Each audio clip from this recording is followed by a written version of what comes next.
बोलो जयकारा बोल मेरे श्री गुरु महाराज की जय। श्री परमहंस दयाल जी महाराज की जय। सर्वप्रथम हम अपने दादा गुरुदेव जी के श्री चरण कमलों में लाखों करोड़ों बार दंडवत प्रणाम करते हैं। सभी परमहंसों के चरणों में भी दंडवत प्रणाम करते हैं। और हम श्रवण करने जा रहे हैं अमर ज्योति दर्शन पंचम पातशाह जीवन चरित्र। बड़े ही प्रेम से दादा गुरु महाराज जी से आशीष लेंगे। उनको सबसे पहले प्रणाम करेंगे, नमन करेंगे और सभी परमहंसों का भी आशीर्वाद लेंगे। सभी प्रेम से गाइए। मेरे दादा गुरु महाराज तुमको लाखों प्रणाम, तुमको लाखों प्रणाम। ओ मेरी बिगड़ी बनाने वाले तुमको लाखों प्रणाम, तुमको लाखों प्रणाम। कोटि कोटि प्रणाम, कोटि कोटि प्रणाम। अद्वैत का पाठ पढ़ाने वाले तुमको लाखों प्रणाम, तुमको लाखों प्रणाम। मेरे हापू बाबा जी तुमको लाखों प्रणाम, तुमको लाखों प्रणाम। सहित देही उड़ जाने वाले तुमको लाखों प्रणाम, तुमको लाखों प्रणाम। कोटि कोटि प्रणाम, कोटि कोटि प्रणाम। अपने मन की समस्त वृत्तियों को एकाग्र कर लीजिए और सन्मुख विराजमान पंचम पातशाह सतगुरुदेव भगवान जी के सुंदर दर्शन दीदार का रसपान करते हुए, कानों से उनके वचनों का रसपान करते हुए और श्वासों से शब्द का जाप करते हुए आगे का प्रसंग जो है श्रवण करते हैं। आगे का प्रसंग आ रहा है अनुपम धाम। आज दूसरा चिल्ला शुरू हो रहा है। तो आप सभी से निवेदन है, जो भी प्रेमी चिल्ला शुरू कर रहे हैं वो अपनी मनोकामना सतगुरुदेव भगवान जी के सन्मुख रखकर संकल्प लेंगे कि हे गुरुदेव, आपके आशीर्वाद से हम ये चिल्ला शुरू करने जा रहे हैं। आप कृपा करें, दया करें कि आपके आशीर्वाद से ये पूर्ण हो और सबकी मनोकामना को आप पूर्ण करें। और जो जल लिया है चूल्हे में उसको ज़मीन पर छोड़ देंगे। आज दूसरा चिल्ला शुरू। आगे का प्रसंग श्रवण करेंगे। अनुपम धाम भोपाल। श्री सतगुरुदेव महाराज की यह श्री मौज थी कि उस स्थान पर आश्रम अवश्य होना चाहिए जहाँ पर यात्रा के समय ठहरने की सुख सुविधा हो। साथ में उस क्षेत्र में रहने वाले गुरुमुख प्रेमियों को आध्यात्मिक लाभ भी प्राप्त हो सके। श्री अनंतपुर से बम्बई अथवा दिल्ली आदि के लिए हवाई जहाज़ द्वारा जाना हो तथा बम्बई दिल्ली से श्री अनंतपुर में आना हो तो उस समय गुरुमुख प्रेमी श्री दर्शन एवं सेवा सत्संग से लाभान्वित हो सके। कुछ समय के लिए विश्राम हेतु वहाँ पर ठहर सके, तो इसके लिए भोपाल का स्थान ही उपयुक्त जानकर वहाँ पर एक आश्रम बनवाने की श्री मौज उठी। उस समय भोपाल में केवल 4 परिवार ही गुरुमुख थे। श्री स्वामी विचार पूर्णानंद जी ने विनय की, प्रभु यहाँ तो केवल 4 परिवार ही गुरुमुख हैं, तो उनके लिए आश्रम बनवाने की क्या ज़रूरत। वे महाप्रभु जी के आने जाने के समय अपने घर में ही पूरा प्रबंध कर सकते हैं। तो श्री वचन हुए, वही गुरुमुख ही इस आश्रम का निर्माण कार्य करेंगे और सेवा करेंगे, अपने जन्म को साकार करेंगे। महापुरुष जिस स्थान पर जाते हैं वहाँ चारों ओर का वातावरण भक्ति की सुगंधित से स्वतः ही महक जाता है। संस्कारी अधिकारी रूहें अपने स्थान को पाकर आत्म कल्याण करती हैं और प्रफुल्लित होकर अपने मानव जन्म के ध्येय को प्राप्त करती हैं। यहाँ पर हवाई अड्डा होने से कई गुरुमुख प्रेमी इस आश्रम की सुविधा का लाभ उठा सकेंगे। भोपाल में अरेरा कॉलोनी में एक स्थान को उपयुक्त जानकर वह जगह आश्रम के लिए खरीद ली गई। तो इसमें एक छोटे हॉल कमरे के साथ 3 अन्य कमरे जो थे वो बने हुए थे। तो महाप्रभु जी ने श्री मुख से इसका शुभ नाम अनुपम धाम फरमाया। हाल कमरे में ही मंदिर बनवाकर वहाँ श्री आरती पूजा का कार्यक्रम आरंभ करवा दिया। श्री गुरु महाराज जी जब वहाँ कृपा फरमाते तो श्री दर्शन भी वहीं खुलते।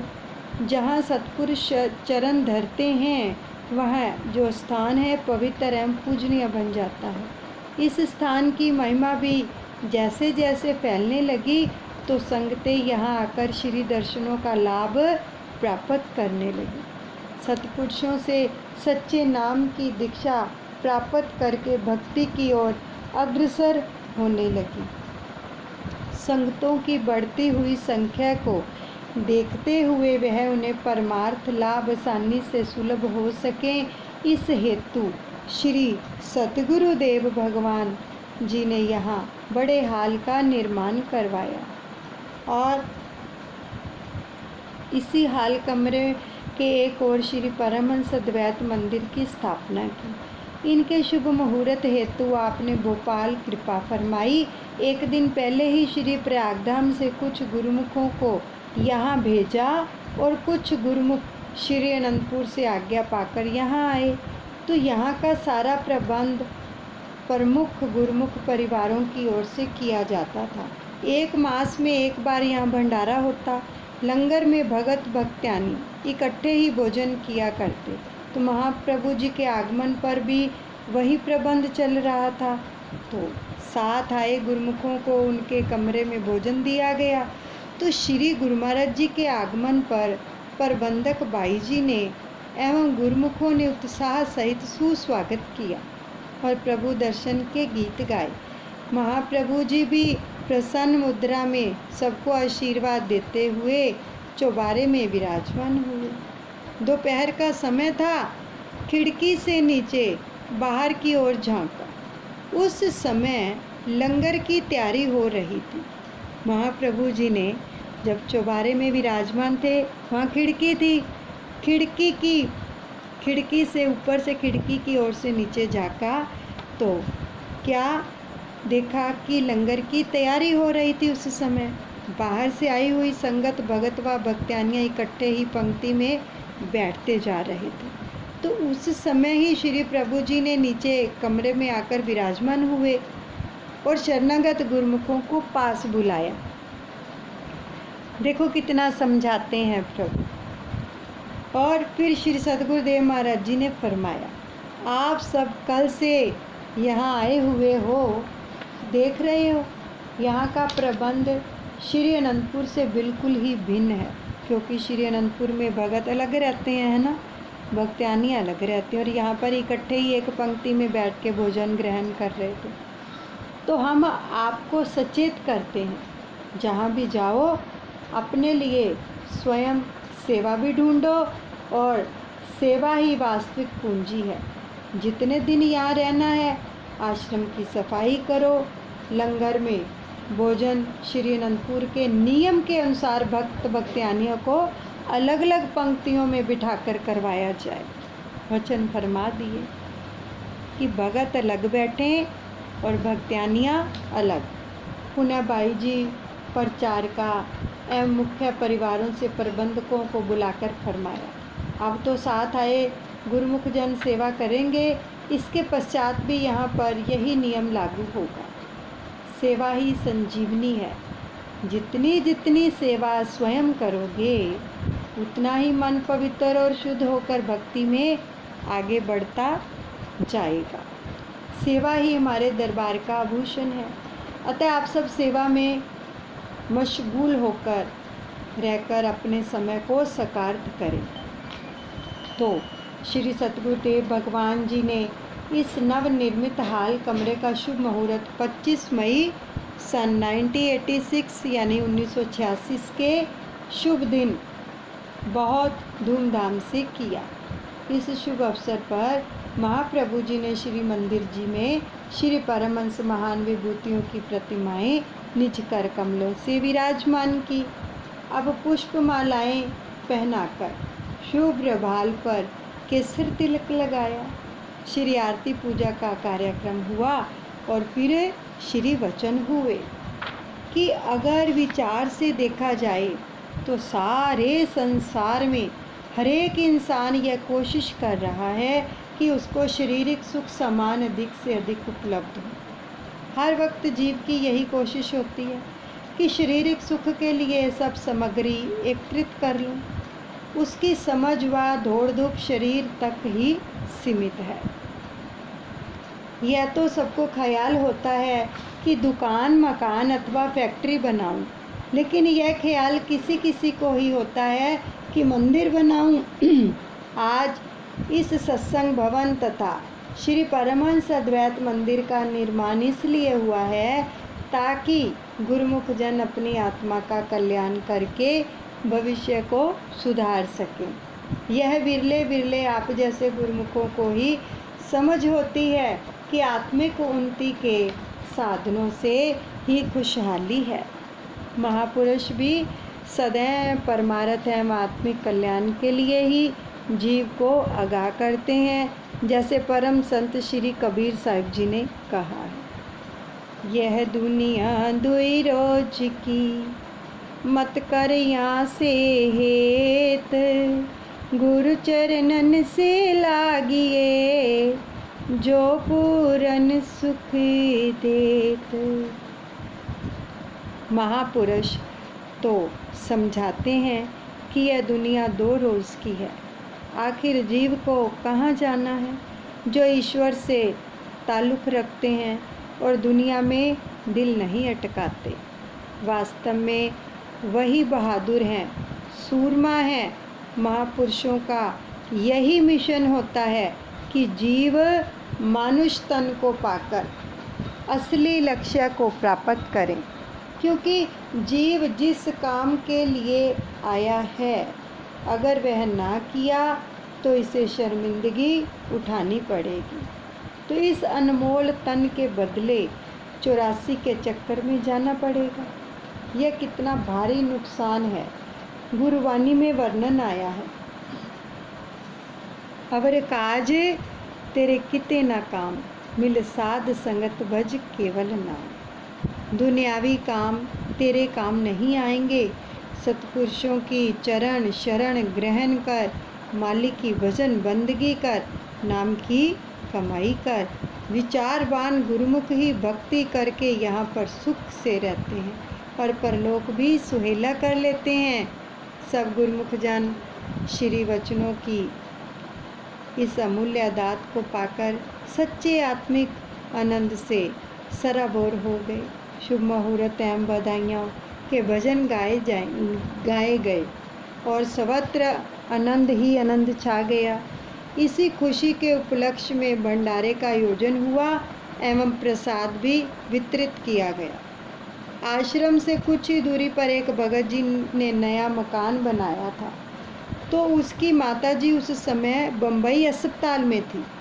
माताजी को जब वह वहाँ पता चला कि महाप्रभु जी भोपाल में विराजमान हैं, तो उसने अपने बेटे को फ़ोन के द्वारा कहा कि मेरी हार्दिक इच्छा है कि श्री गुरु महाराज जी हमारे मकान को अपने पावन चरण रज से कितार्थ करें। तो वह भगत सोचने लगा, भगवान को घर बुलाने के लिए कुछ सेवा होनी चाहिए, तो मुझ में इतनी सामर्थ्य ही नहीं है कि मैं तुरंत ही कोई ऐसा प्रबंध कर सकूं। तो अभी यह विचार उसके मन में चल ही रहे थे कि अंतर्यामी प्रभु जी ने उसे समीप बुलाया और फरमाया, भगत जी, आप अपनी माता जी की इच्छा को पूर्ण करें और हम आपके घर आज शाम को ही आएंगे। तो इन पावन श्री वचनों को श्रवण कर जहाँ एक तरफ उसकी अंतरात्मा प्रफुल्लित हो रही थी, वहाँ दूसरी ओर मन अपनी माया फैलाने लगा। किंतु सब ख्याल हटाकर वह एक दो भक्तों को साथ लेकर अपने घर की तरफ चल पड़ा। शीघ्र ही उसने जितना संभव हो सके तैयारी की।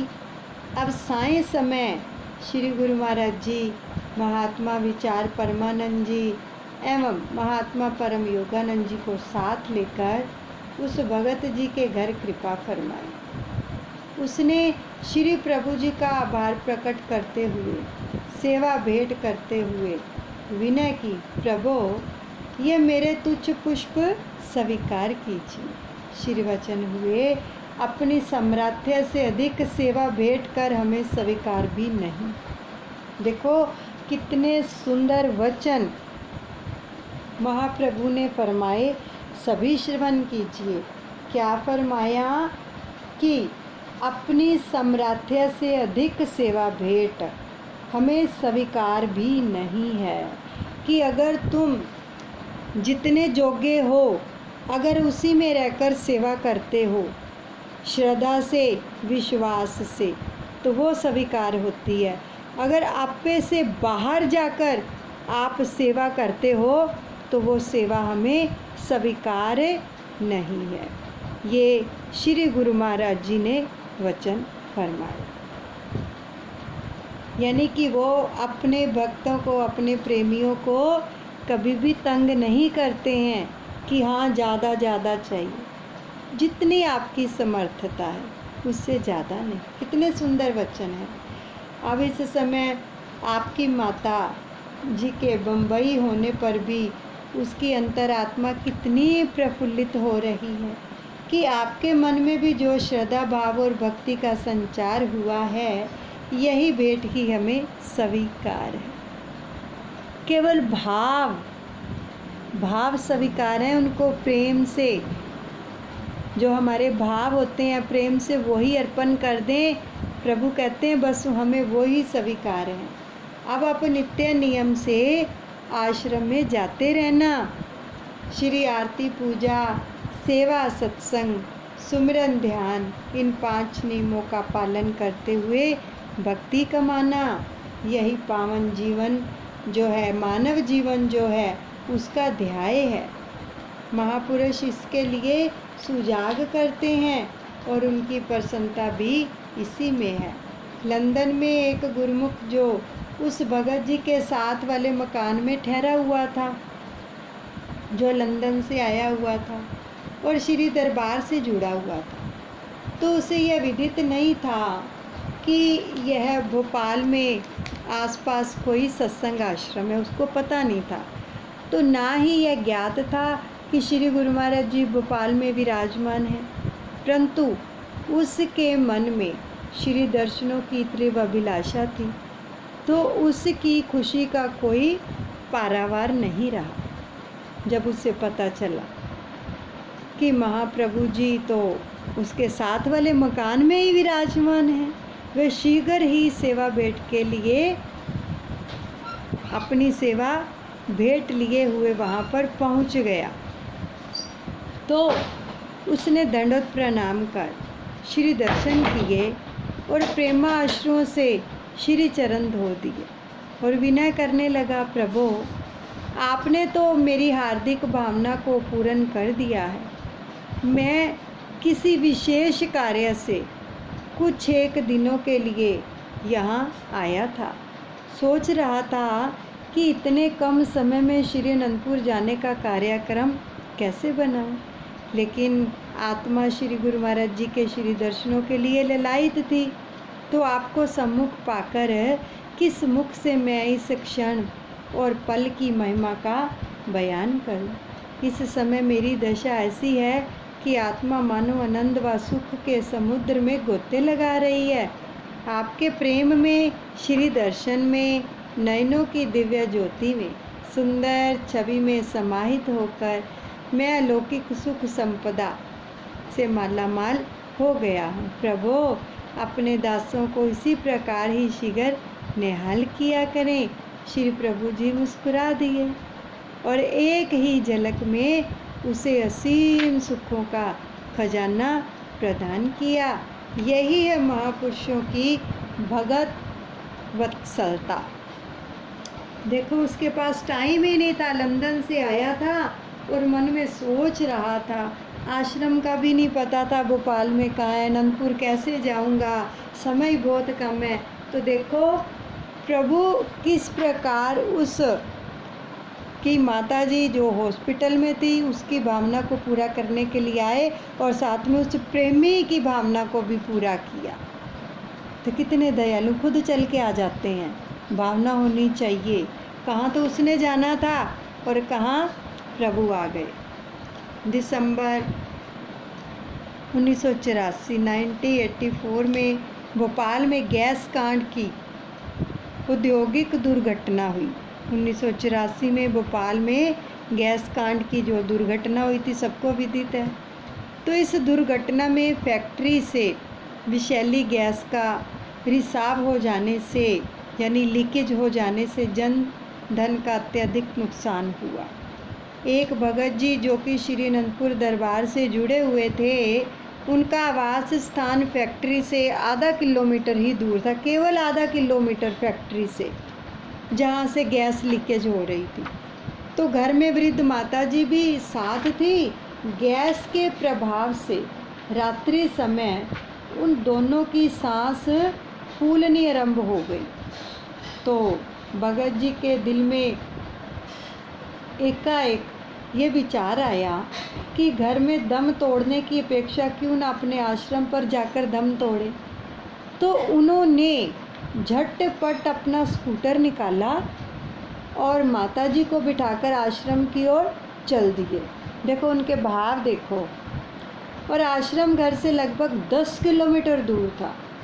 अब थोड़ी दूर पहुंचने पर स्कूटर में पेट्रोल ख़त्म हो गया। इस विविधता से क्या भगत जी ने भी श्री सतगुरुदेव भगवान जी का मन ही मन स्मरण किया कि प्रभु, अब आप ही मेरे रक्षक हो। अब इस कठिन समय में आप ही सहायक बनो। अब कुछ पल के लिए उन्होंने आंखें मूंद कर ध्यान किया और पुनः स्कूटर को चलाने लगे। अब इस प्रकार से वे देर रात्रि के समय आश्रम पर पहुंच गए। तो आश्रम के जो गेट था आश्रम का, तो आश्रम के जो गेट था उसको खटखटाने पर एक प्रचारक उठकर आया, क्योंकि देर रात्रि से पहुंचे थे। तो गेट खोलते हुए उसने कहा, भगत जी इतनी रात गए आप, इस समय कैसे आए? तो उन्होंने उत्तर दिया, हमें कुछ मालूम नहीं। रात को अकस्मात ही दम घुटने लगा और पेट फूलने लगा। समझ में नहीं आ रहा था कि क्या हो रहा है। तो इस समय तो हमारा आश्रम केवल श्री सतगुरुदेव महाराज जी का ही हमें जो है आश्रय है, इस आश्रम का। तो इसलिए हमने आश्रम की ओर राह ली। प्रातः होते ही फैक्ट्री से हुई गैस रिसाव का जो लीकेज का समाचार आग की तरह सब जगह फैल गया। तो विषैली गैस ने फैक्ट्री के चारों ओर ऐसा तांडव मचाया कि अधिकांश लोग तो सोए के सोए ही रह गए। यानी जो लोग सोए हुए थे उनको पता ही नहीं चला। इतनी विषैली गैस थी कि श्वासों के अंदर सोए सोए अंदर गई और वो सोए के सोए ही ख़त्म हो गए। यानी किसी को पता ही नहीं। देखो, और कईयों ने अपनी जान बचाकर दूर स्थानों में शरण ली। जिनको पता चला वो भाग गए। तो प्रचारक ने भगत जी एवं उसकी माता जी की सेहत को नाजुक जानकर डॉक्टर को बुलाने के लिए जैसे ही उनके स्कूटर को स्टार्ट करना चाहा तो देखा तो उसमें तो एक बूंद भी पेट्रोल नहीं था। यह सोचकर वह बहुत ही हैरान हुआ कि ऐसे में आश्रम तक वे कैसे पहुंच गए जबकि स्कूटर में पेट्रोल ही ख़त्म था। भगत जी के पूछने पर उन्होंने कहा, उस समय तो मुझे जैसे शरीर की कोई सुधि नहीं थी, बस इतनी ही चेतना थी कि श्री गुरु महाराज जी का ध्यान सुमिरन करते हुए आश्रम पर पहुंच गया। अब उधर परिवार वालों ने भी जब फ़ोन पर कुशलता पूछी तो उनका एक ही उत्तर था कि श्री सतगुरुदेव महाराज जी की असीम कृपा और वरद आशीर्वाद से सब कुछ सही सलामत है। सबने श्री प्रभु जी के श्री चरणों में कोटि कोटि शुक्राना किया। महापुरुषों की महामहिमा अकथनीय है, वर्णन से परे है। कहीं तो भक्तों की पुकार पर अदृश्य रूप में प्रकट हो उनकी सार संभाल करते हैं और कहीं पर साकार रूप में प्रकट होकर उन्हें अपने देव दुर्लभ दर्शनों से निहाल करते हैं। संगत की सुविधा हेतु धीरे धीरे इस आश्रम में निर्माण कार्य चलता रहा। लंगर स्थान के साथ साथ ऊपर की मंजिल पर आवश्यकता के अनुसार कुछ कमरे बनाए गए।